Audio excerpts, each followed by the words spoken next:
Anybody have any questions for me?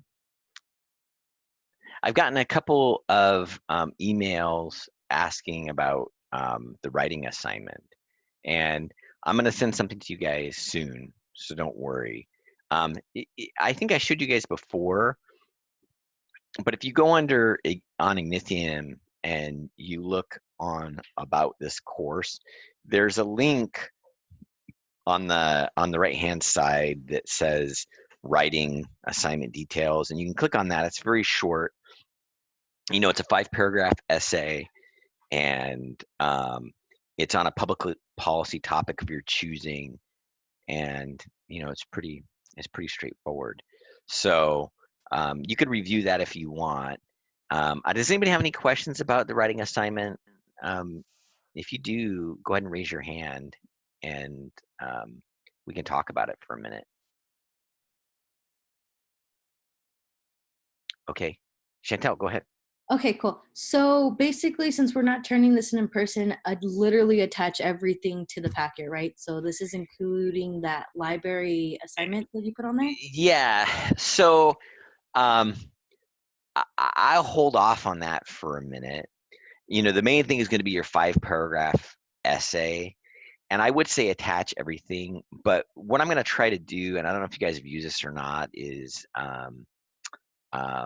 there's on Blackboard, they have a Turnitin app that I've used a couple times before, but I haven't used for a long time. And you can collect assignments that way. I don't know if Turnitin, because I would imagine if you're going to put everything in one document, you might want to like PDF it. And I don't know if Turnitin will allow you to submit a PDF, so I got to check into that.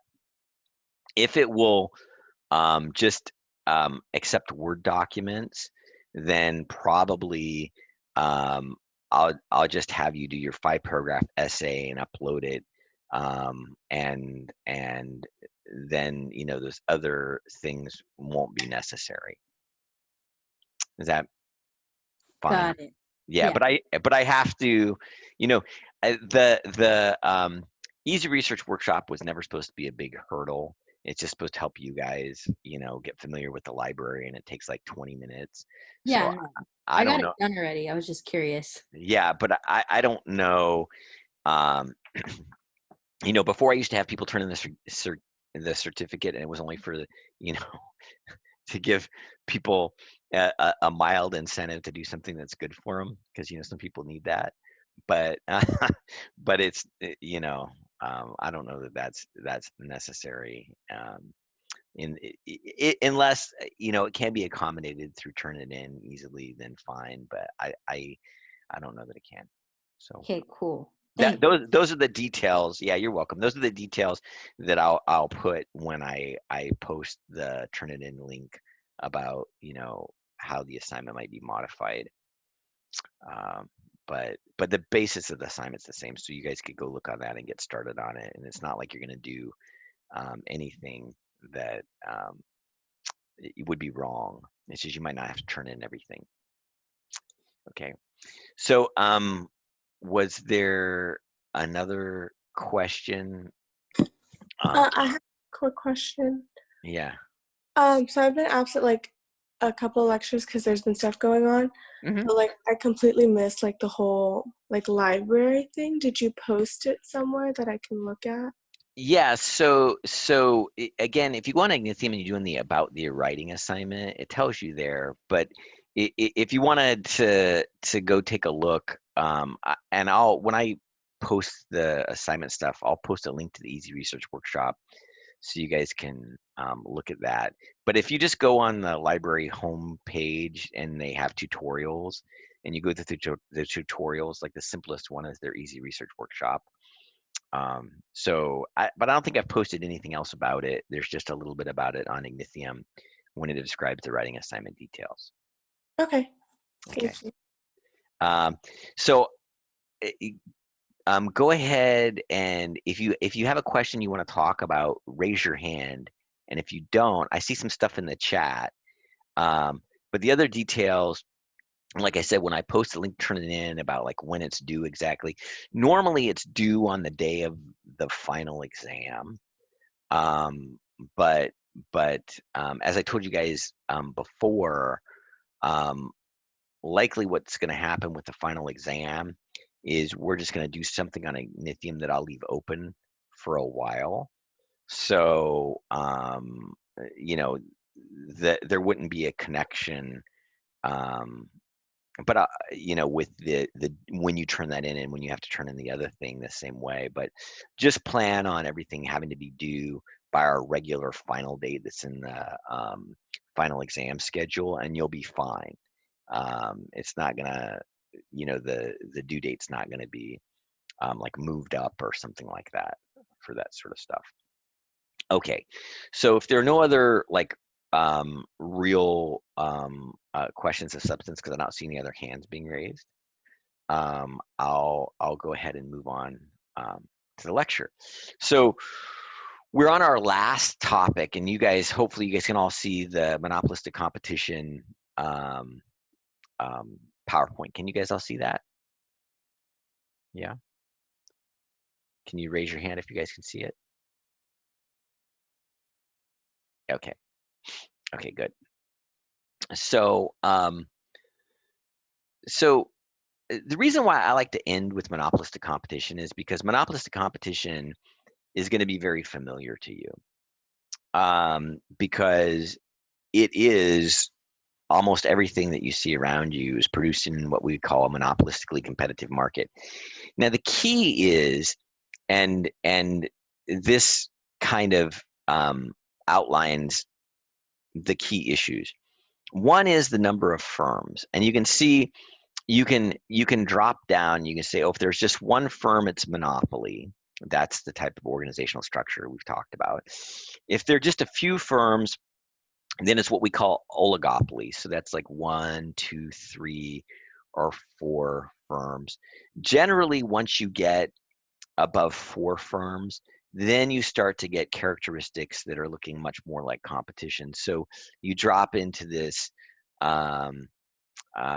many firms branch, and then you see the next question is, well, are the products identical or not? And if you've got products that are largely the same, then you end up in the box that is the one we talk about a lot, which is competition. And look at the examples: wheat, milk, on, you know, so agricultural products are the prime examples of what we would call perfectly competitive markets, or markets that approximate perfect competition in the absence of any sort of government regulation. If you just let them go, they'll look a lot like perfect competition. And then if you look at the examples where you have differentiated products, that's our key issue here, is that when firms try to differentiate their product, basically what they're trying to do is they're trying to create a loyal customer base, people that are willing to pay something more than the, remember what we end up with in competition is that price settles down at marginal cost. Now, another way of saying that is that in perfect competition, price ends up being equal to the user's cost of production. Now, you might say, well, gosh, that's such a great deal. They're selling at prices equal to cost. You know, well, I mean, it is great, right, for consumers, for sure. Now, you might say, was it great for firms? Well, the answer to that question is opportunity cost. Remember, the firms that are selling at cost, you know, that never implies that they're losing money. They're covering all of their costs, but they're covering all of their opportunity costs, which, remember, means that they're earning a normal profit from the perspective of accounting.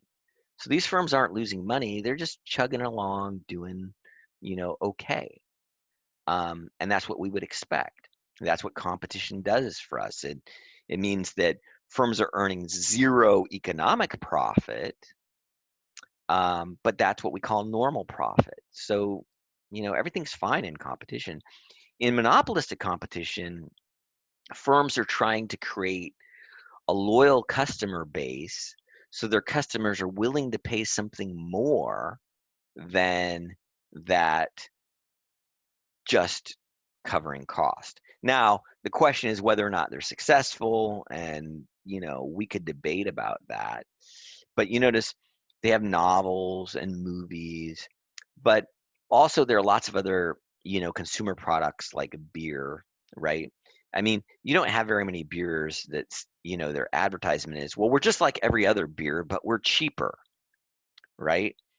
No, normally, it's like, I don't know if you guys have any good examples, but there's so many microbrews out there. You have Dracula's Drool, a IPA, Double Bach, this, that, the other, and they're all trying to, create a niche in the market for themselves. That, and you might say, well, why are they creating that niche? Well, I mean, it's pretty obvious, right? We've talked about this at the very, very beginning when we introduced businesses, and we said, business firms only care about profits. So, it doesn't take an economist to tell you that the people that are running these businesses are trying to do something special with their product because they think it's going to create customer loyalty that leads to increased profits. So, but we could go on and on with the lists of breakfast cereals and everything else that where the products are, they're differentiated. They're trying to differentiate themselves from other products in the market. Corn pops and corn flakes and all the different ones. That's what they're trying to do. I mean, Coke never says, we're just like Pepsi, only cheaper. No, they're trying to say, oh no, Coke gonna smile, and then they have the little polar bear ads um, during the holiday season, and so so when you see firms that are trying to differentiate their product, then you're in monopolistic competition. So monopolistic competition, there are many firms selling products that are similar but not identical. And to differentiate that from oligopoly, there are only a few sellers that are offering similar or identical products. Um, monopolistic competition has some of the features of competition and some of the features of monopoly. That's why it's called monopolistic competition. It's somewhere in between monopoly and competition.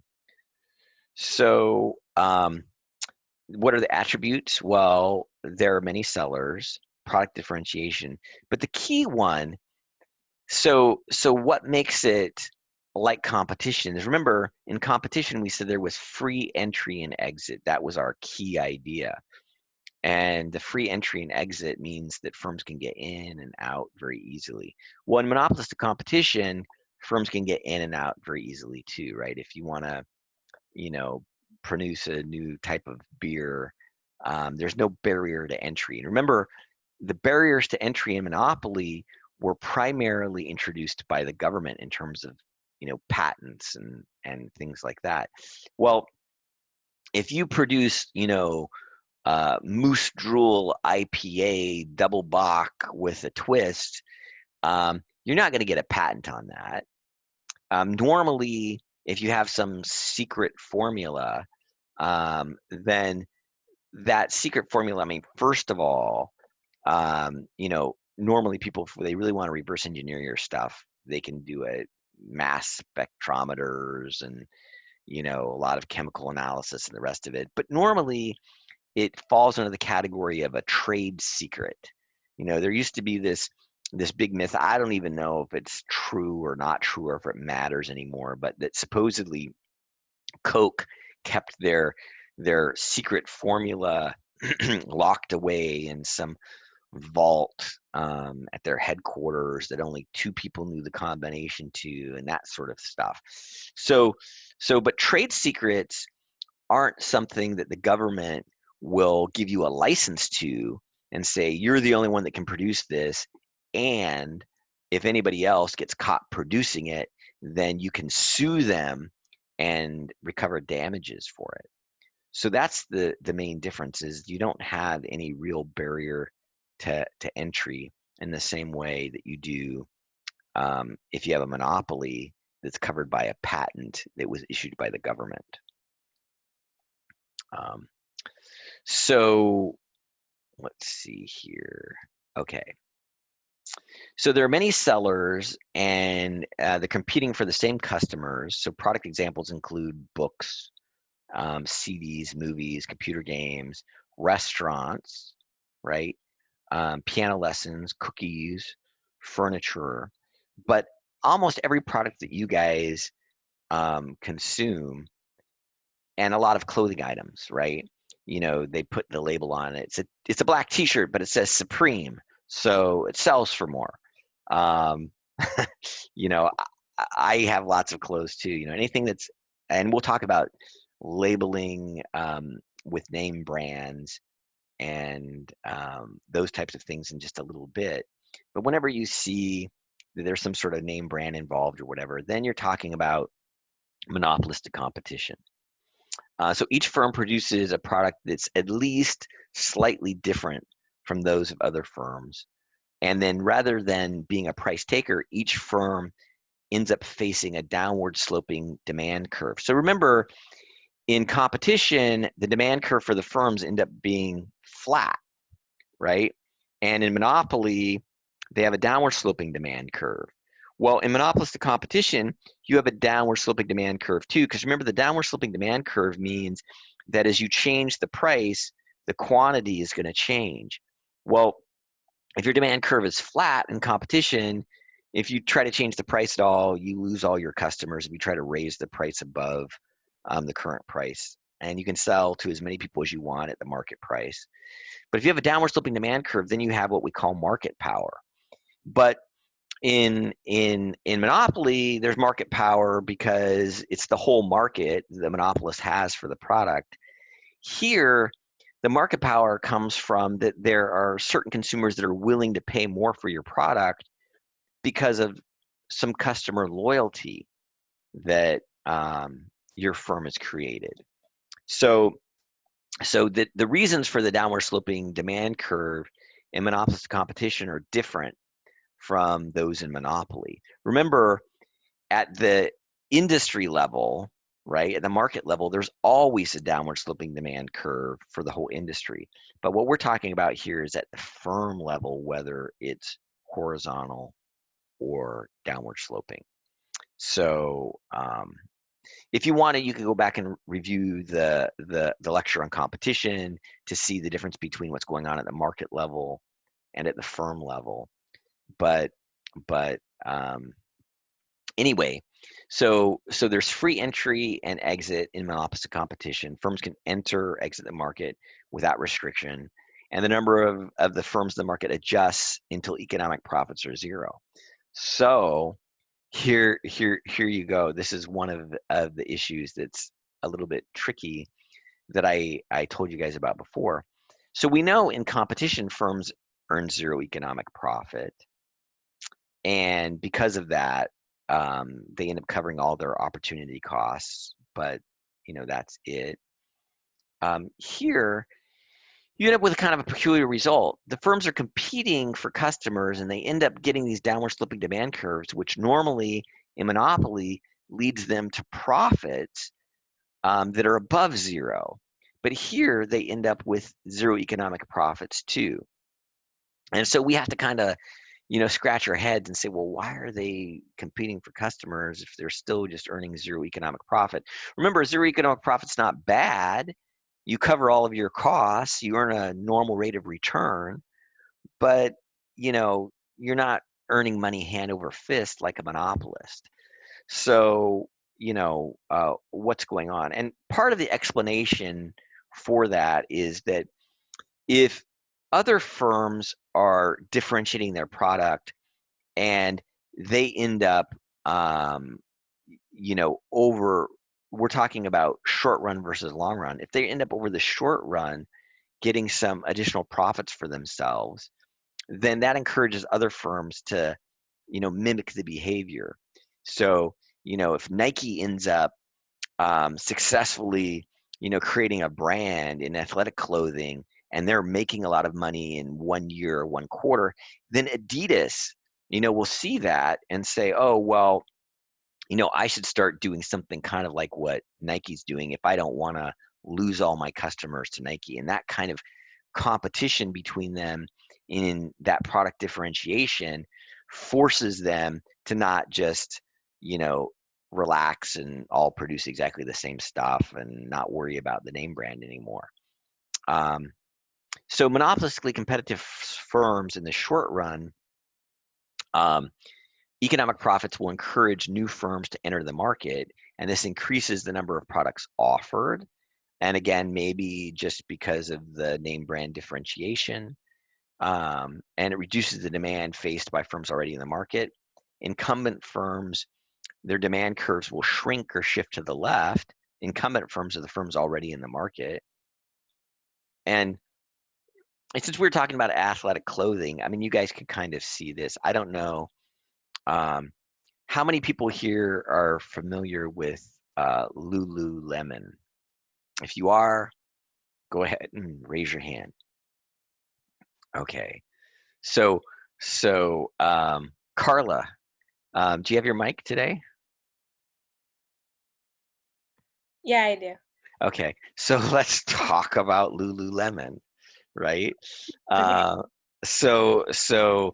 Um, do you own Lululemon clothing?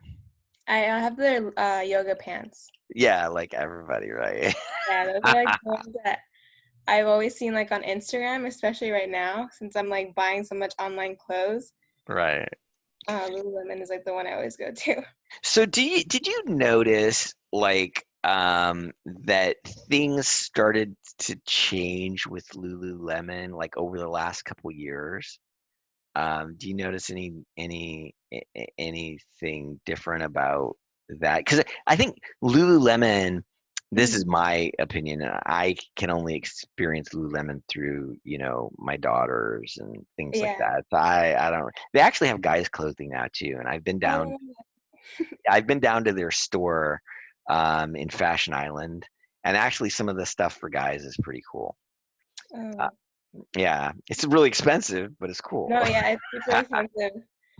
Um, but so my daughters, they really like Lululemon, and every once in a while, I'll buy them, something from Lululemon, but they've been buying Lululemon for like probably like the last 5 years. And when they first started buying Lululemon, like I was sort of convinced because they're high quality. I mean, you can tell. I Mhm. don't know. I mean, you agree? Yeah, I definitely agree that their yoga pants are just super soft, and then it doesn't really show like like the main concern for like cheap yoga pants is that the sweat marks like really show. See, I That's didn't know that. oh yeah, no, that's like the biggest concern for like Yeah, I'll have to talk to my daughter about that. Uh, she was wearing a pair of Lululemons yesterday. But what I noticed is that, okay, so for my girls, I mean, literally, they have some Lululemon yoga pants that are like, I don't know, between 3 and 5 years old. I'd have to like actually date them to see. But the stitching is good. They don't fall apart like easily. You wash them. We don't take special care instructions. They hold yeah. up.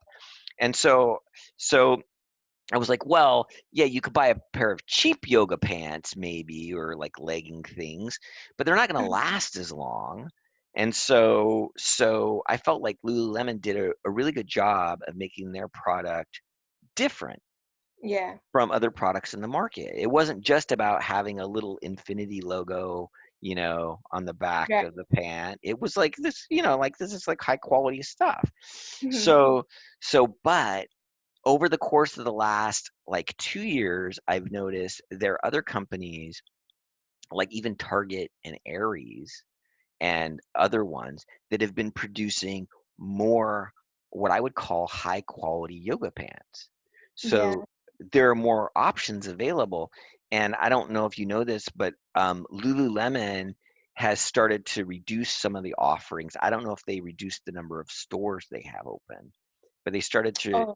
to reduce the number of offerings at some of the stores.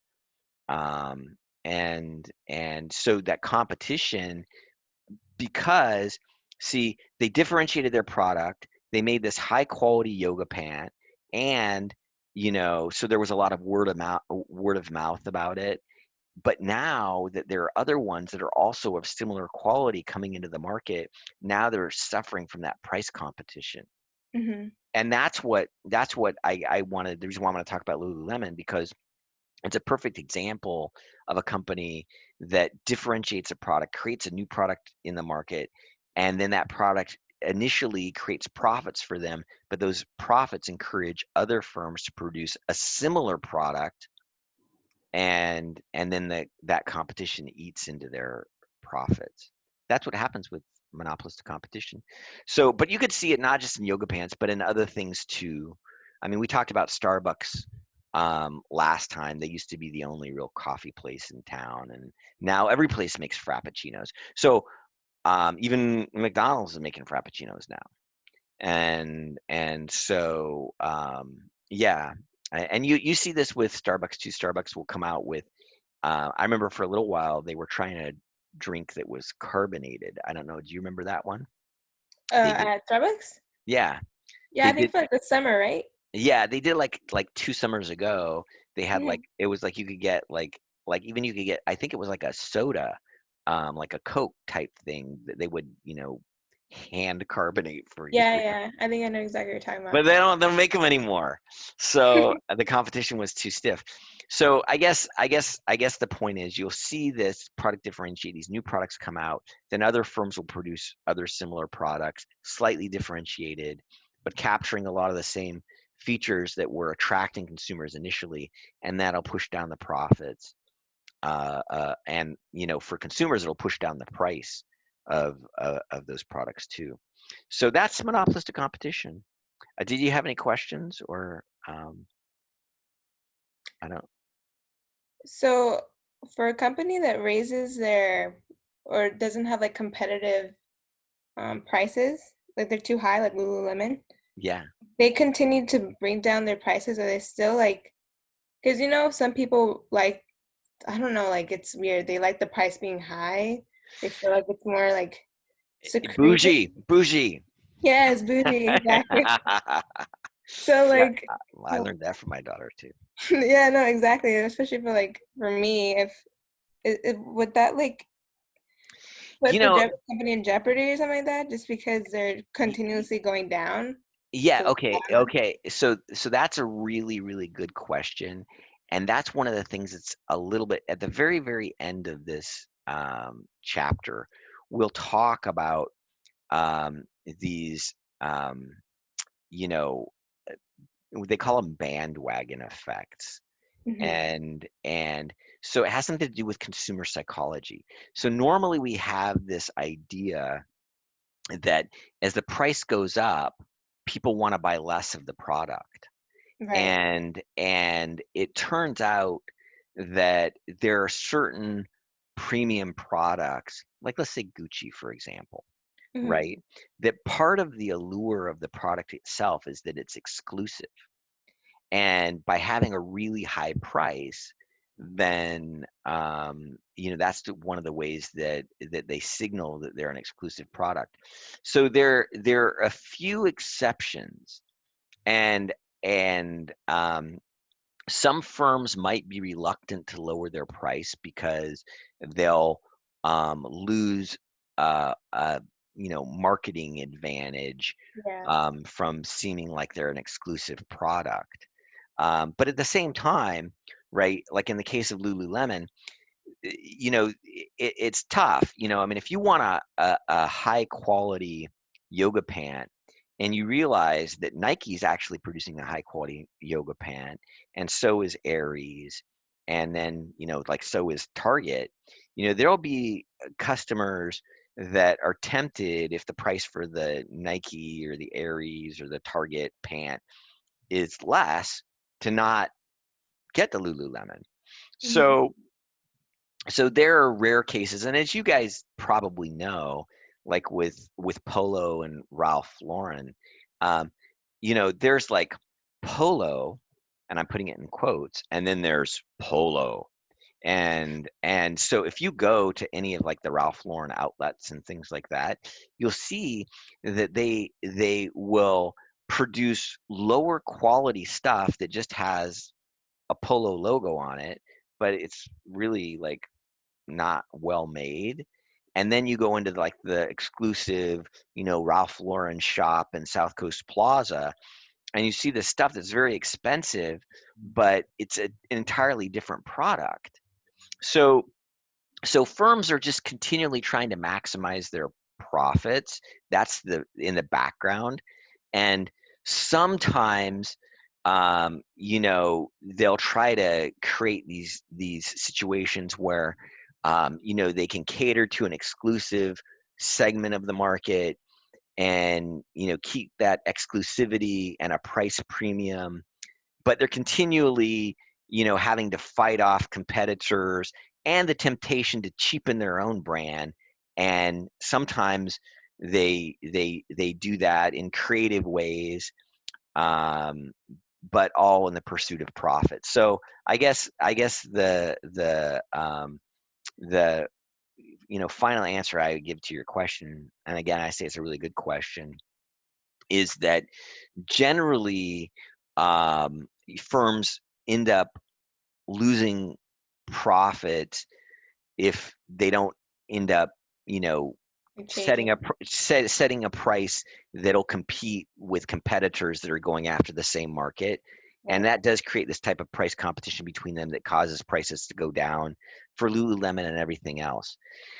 Very rarely, um, you know, there are these exclusive or premium brands that can survive in a small segment of the market and remain profitable, Mhm. um, by keeping a very high price and you know, remaining just exclusive. But even with that very high price, just remember that they're facing a very low volume of sales, because that's part of their exclusivity too. The high price is only a few people can afford it. So even though on the particular item they might be making a lot of profit, overall they're making such a small volume of sales that their total profits um, are still normal. They're not like, I mean, it's like not like Gucci's taking over the world, right? I mean, Mhm. they have their little segment of the market and they're kind of confined to there. So at the end, you still end up with a similar sort of prediction as the one that we're talking about, that that you know, in the end, the firms end up making normal profits, meaning they just cover their you know, Expensive. costs of production. Yeah, their Uh, expenses. But you know, there's an important thing I'm going to add here, and since we're talking about it, we're going to get to it in a minute, is one of the key expenses that you wouldn't necessarily think about is their cost of advertising, oh. right? So their Mhm. cost of advertising, and also the cost of maintaining the reputation of their brand. So like, for example, let's just talk about Gucci for a minute. You know, if you talk about a less expensive brand like Nike, and I don't know if you've you know, shopped at Nordstrom's or places like that, but if you go to a place like Gucci and you buy something, then generally they have this obligation that later on, if you're not satisfied with the product for whatever reason, they'll take it back and they'll give you your money. It's just like they do it. And that happens a lot at Nordstrom's. They have a strong reputation amongst lots of people, in particular people that want to launder money, because they'll give you cash back. So if you go in and you buy a bunch of stuff, you can take it back for whatever reason, and they'll just give you cash out of the register. Uh, And so that policy has been abused by people that are you know, trying to um, do devious and criminal things. But in general, that's a cost to premium brands, that they really have to stand behind their brand. But if you talk about something that's, you know, like less exclusive, you go to someplace like Macy's and you buy a pair of Nikes that they have there, and then later on it's past the 90 days and you want to take them back, they just won't take them. Or if you want to take them back, you have to accept store credit or something like that. And so the more exclusive brands, they have these costs of running their business that besides advertising, because Gucci's got to be advertised, they have to be in the Paris fashion shows, and they have to be in the most exclusive magazines and things like that, and then they have to give dresses away to people to wear on the red carpet during Oscars and all those expenses that Target doesn't have to worry about. And so at the end of the day, if you look at their bottom line, they're really not a hugely profitable company. And that's kind of what this theory explains, is that unlike a monopolist, a true monopolist can earn extraordinary profits, and they can maintain those extraordinary profits. A monopolistically competitive firm, because they've got all of these sources of competition from competing brands and then maintaining their advertisement, at the end of the day, they end up not being a lot different from competitive firms. Right. So hopefully that kind of explains, but we got a few more slides, and then if you got more questions, let me know. Okay. Yeah. So what does our graph look like? Well, so it looks like some combination of a monopoly graph and a competitive firm graph. You have this downward sloping demand curve, and then you've got a downward sloping marginal revenue curve, and then where marginal cost intersects marginal revenue, that's the profit maximizing quantity to produce. And then you get, again, like the monopolist, you go up to the demand curve and you can find the price for the monopolistically competitive firm to charge. Now, this is a short run condition. You can see we go down to the average total cost. Remember, price minus average total cost times quantity, that gray rectangle in there, that represents the profits of the firm. So you can see they're making positive profits right now. Remember, under competition, where firms end up is that price is equal to average total cost, and that's their zero profit condition. Well, so now the firm's making profits. What we're going to see is that new firms will enter with products that are similar, and that's going to take some of the customers away. So what's happened here is the demand curve is moved to the left, and this is the special graph for monopolistic competition. You won't see this in any other type of market. So notice the demand curve here is tangent to the average total cost curve. And that means price is going to be equal to average total cost, even though you have a downward sloping demand curve. So that tangency is going to mean there's zero profits. And this is what the long run looks like. Now, there actually, and what I was talking about with Carla, there are two ways to get there. One is, if you look at the original graph, right, you can imagine the tangency can either happen by, actually, it's this graph I wanted to look at. The tangency can either happen by the demand curve moving to the left, right, or by the average total cost curve moving upward to the right. So the costs are actually getting bigger. Well, in that fight for customers, both happens.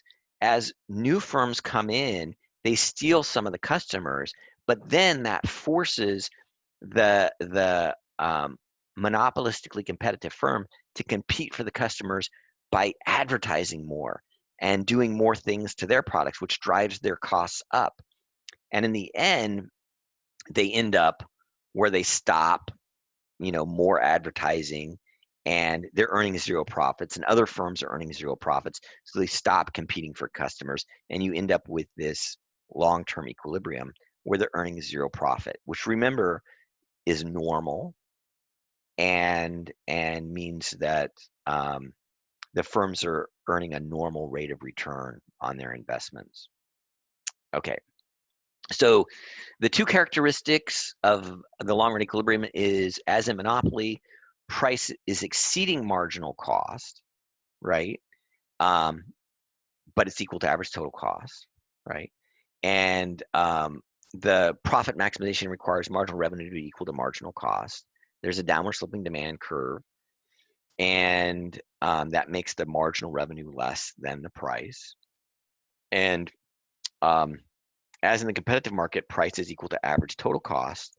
So this is from the free entry and exit, that competition stealing the demand from each other drives their profits to zero. So there are two differences to point out, and that is between monopolistic competition and perfect competition is what we call excess capacity and markup. So excess capacity, there's no excess capacity in perfect competition in the long run. And we'll talk more about what we mean by excess capacity, but I'll show it to you really quickly here on the long run diagram. What they're talking about is at this quantity for the monopolistically competitive firm, the monopolistically competitive firm could actually increase their quantity, right? And their average total cost would go down, right? Remember, under competition in the long run, firms in competition are producing at the minimum of the average total cost curve. And we said that was their efficient scale of operation. That's not true in monopolistic competition. You notice that the bottom of the average total cost curve here is at a higher quantity than the quantity that the monopolistically competitive firm is choosing to produce at. So they could actually expand production, expand their capacity, and lower their average costs.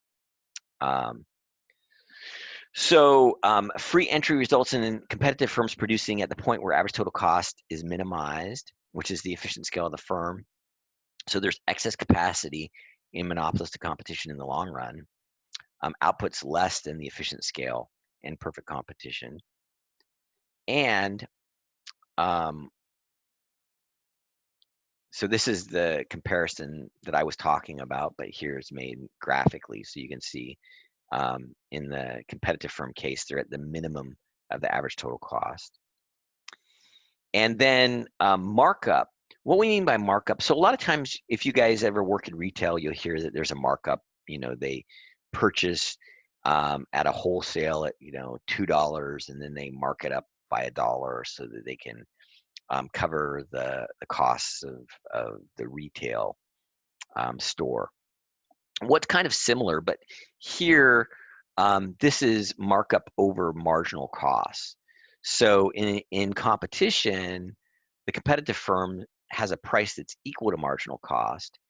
In monopolistic competition, the price is greater than marginal cost. So I'll go back to this graph we saw before. And so you'll notice where marginal revenue is equal to marginal cost in the left-hand panel, right? That's the marginal cost of the monopolistically competitive firm, but the price is actually above it, right? Over here in competition, price is equal to marginal cost. So that's what we're talking about, is prices greater than marginal cost under monopolistic competition. And because price exceeds marginal cost, an extra unit sold at the posted price means more profit for the monopolistically competitive firm.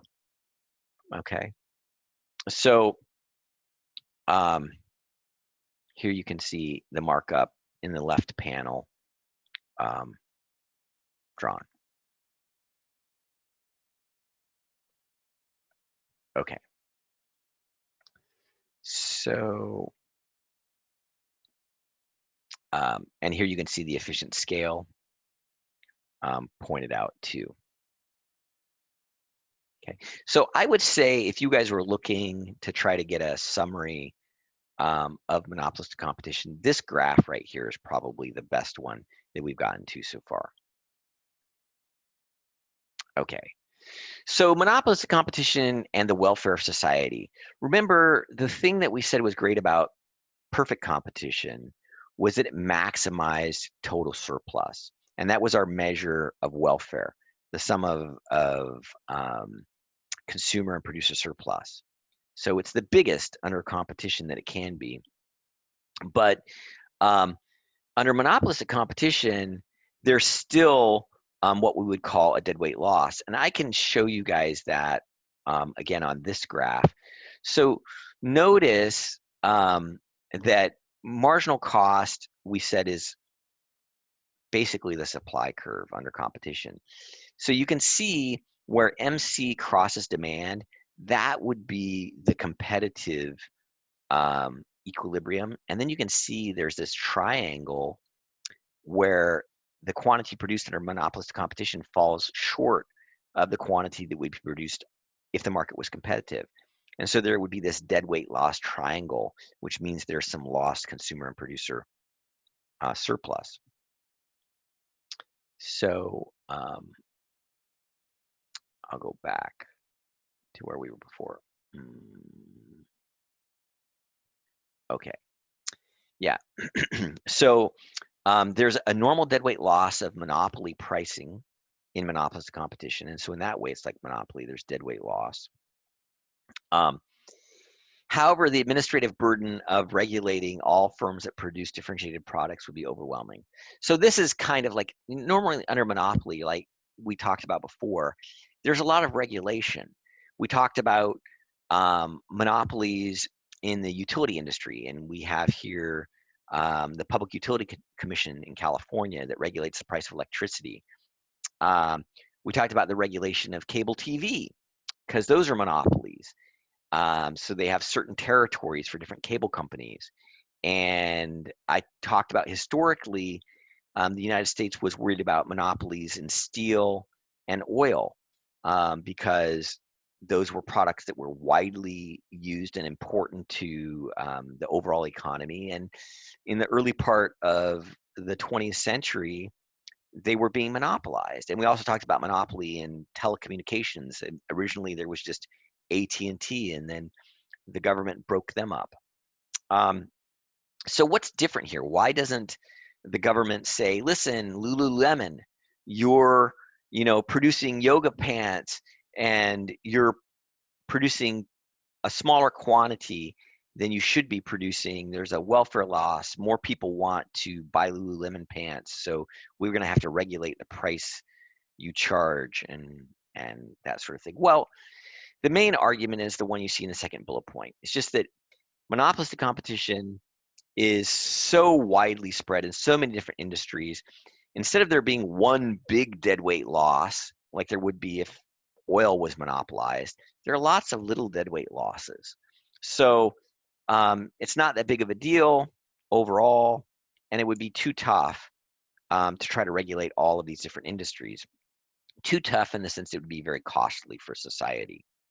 So, but there's another way of thinking about it, and that is to say that even though monopolistic competition may be socially inefficient, the number of the firms in the market, it's not clear exactly if they're the right number. It's a more difficult question, and it really breaks down to these two ideas. One is we talked about externalities in our last chapter, and that's what we want to talk about before we talk about monopolistic competition. So we said there are positive and negative externalities. So product variety externalities, if you think about it, is there any additional benefit to society from having Nike and Lululemon? Well, maybe, right? Remember, a positive externality is when I'm willing to pay something for something that you've done independently of me. So, for example, if we're in a restaurant and you're smoking, I might be willing to pay something for you to stop. So that's an example of a negative externality. But if you're doing something that I like maybe you're playing a song that I like on your phone or something like that, maybe, I'm getting some benefit because I'm jamming out in the booth next to you and I like that you're doing that. And I'd be willing to pay something to have you keep playing the music. So anytime there are externalities, we saw that the market's not generally efficient. And it may be the case in the case of product varieties that, and I think this is the perfect example I have of this is normally I have students that come to class and they're wearing sports paraphernalia. So maybe a shirt that says Lakers on it, or they've got a sports hat that's got the Angels or the Dodgers or the Boston Red Sox on it.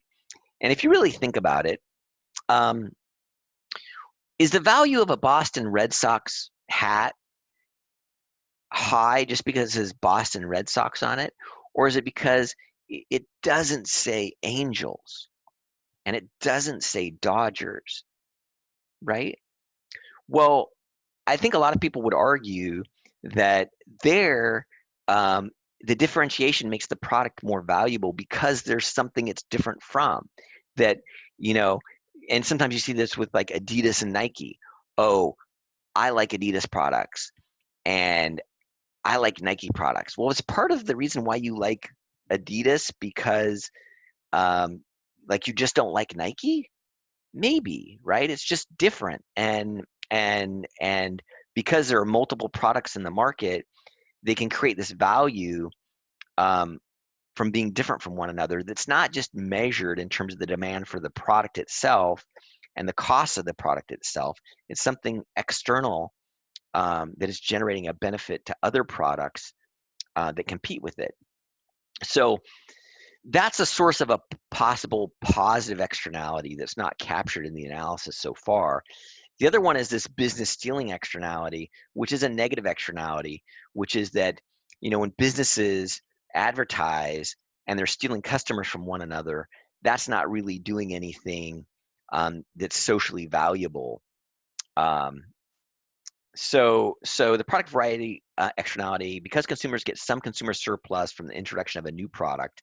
I like my Boston hat because it's, there's a pirate hat in the market. Entry of new firms can convey a positive externality on consumers. And I skipped that one. And business stealing externalities, because other firms lose customers and profits from the entry of a new competitor. The entry of a new firm produces or imposes a negative externality on existing firms. So now we get to talk about the issues of advertising and name branding.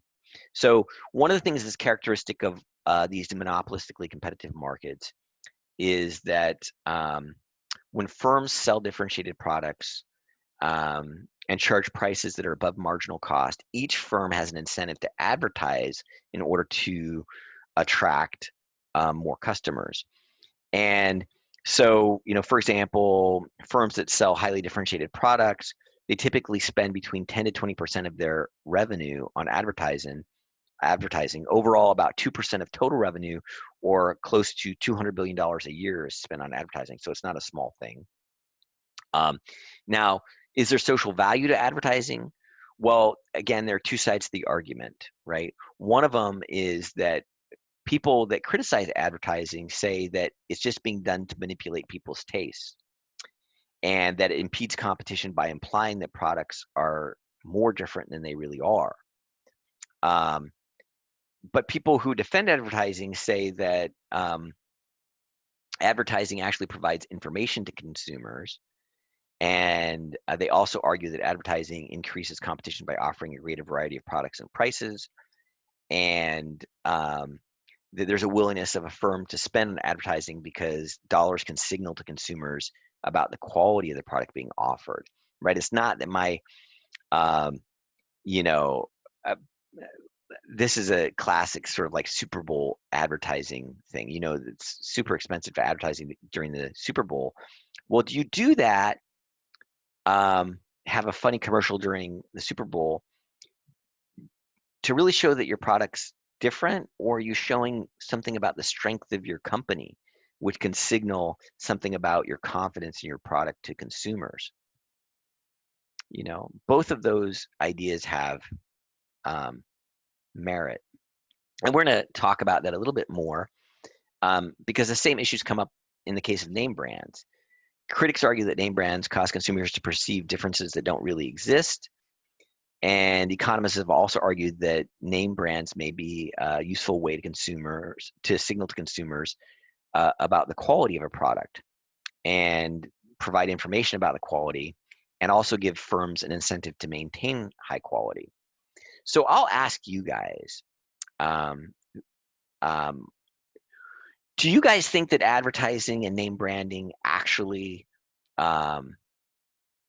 is beneficial to society and to consumers, or do you think that it just wastes resources? Remember, we talked about $200 billion a year that could be spent on, I mean, just to put things in perspective, and it's probably closer because this slideshow is old, so it's probably close to 300-400, maybe $500 billion a year spent on advertising now. But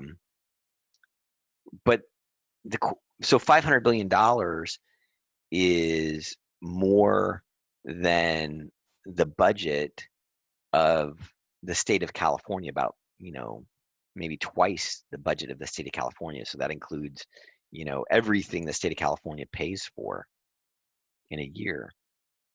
Would it be better to like ban advertising and say we're going to take all of those resources and use them for healthcare and education and stuff like that? Or is there real social value to it? So who has an opinion? If you have an opinion and you like to chat about it, raise your hand. Okay, Chantel, tell us what you think. Okay, so last spring semester, I took a history of capitalism course, and it basically went over everything, like advertisement and whatnot. And I think that advertisement has a beneficial outcome for our economy, because we're used to, like, back in the day, like they use like the Macy magazines to like get people to come buy stuff, and like it was for the family or whatnot. And like commercials, like it grabs people's attention to want to go buy those products. I don't think, like, if we don't have those, I don't think there's necessarily that's going to grab our eye to like go buy them. For instance, I see the Red Bull commercials and I'm like, oh my God, I think I need a Red Bull. Not just because of caffeine, but because like I like the taste. So it's just Right. like one of those things where like, oh, I need to try that.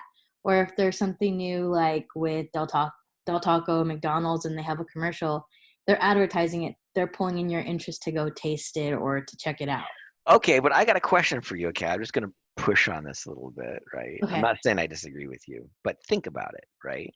Like if they didn't do that, right? And Mhm. I mean, you're going to get hungry and you're going to get thirsty and you're going to clothe yourself because you need to do those things, right? But you might Yeah. do it in a different way. So does society really benefit because instead of going to the sink and getting a drink of water, you run down and buy a Red Bull instead? Is that a waste? Because remember, when we talk about Red Bull, and it's a really good example, right?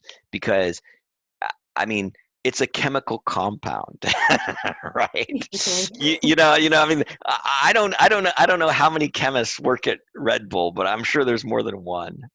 And it's an engineering feat because I mean, I've been to some like big industrial, but I haven't been to big industrial food processing plants, but I've been to some other types of plants and some of the work that I've done. And they're a marvel. They have all these pipes and tubes, and they've got production engineers. Yeah. One of our professors in the econ department, his wife used to be a production engineer for Bausch and Lomb. So there's Oh, a consumer product, it's for contact lenses, but she got paid more than he did. And that's one of the things we used to joke about is that, you know, she was supporting him and, like good for him. you know? But the main point is that there are real resources. There's machines, tools, equipment, capital that could be used to produce, if you don't go down and drink a Red Bull and you get water from your faucet instead, then all of those engineers and those resources, it's not like they're not useful people. They'll go maybe produce, like, just to be timely, ventilators are being produced to combat, people dying from coronavirus, and apparently ventilators are, these machines that are pretty, um, I guess they're more relatively straightforward to produce, but we didn't have a lot of production capacity devoted to that. So, these engineers instead, and chemists could be, mixing up pharmaceuticals and increase the quantity of medical equipment available. And instead, you're having a Red Bull. I mean, Yeah. So like for like I think it's beneficial in a capitalistic view, and I think I just say that just because I find it more interesting than possibly like the social benefits. That's just because I like the theory of it and how it works.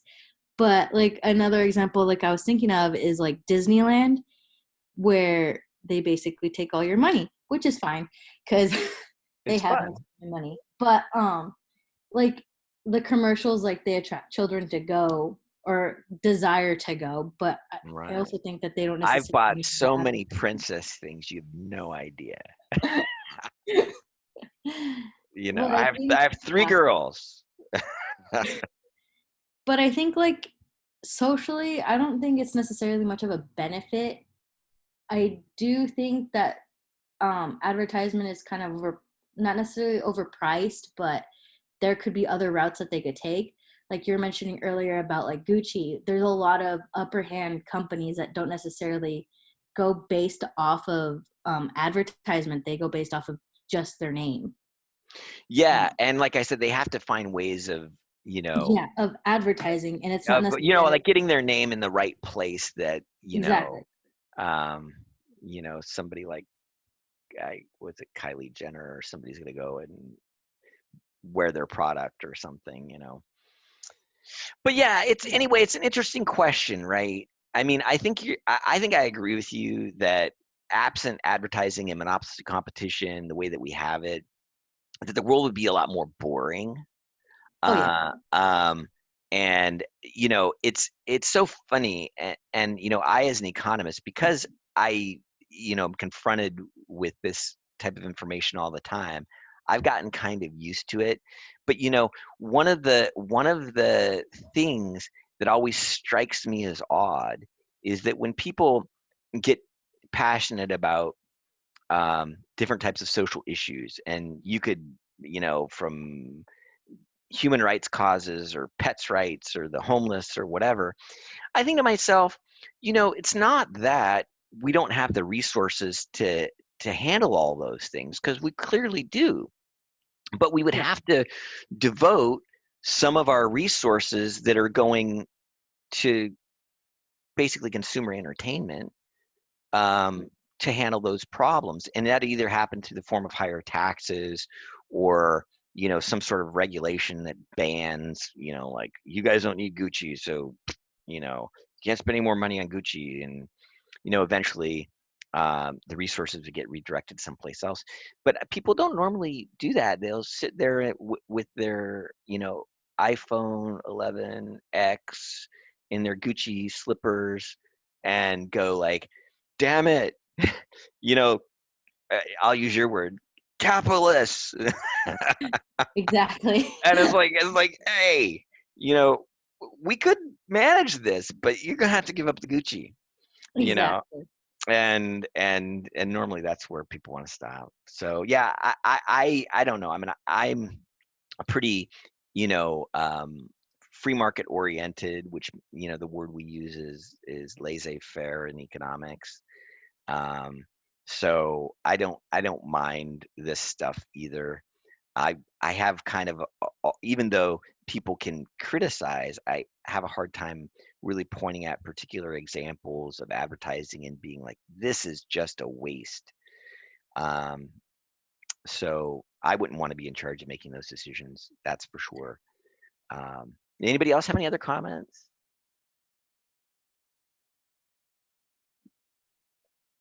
Okay, so we've reached the end of the lecture.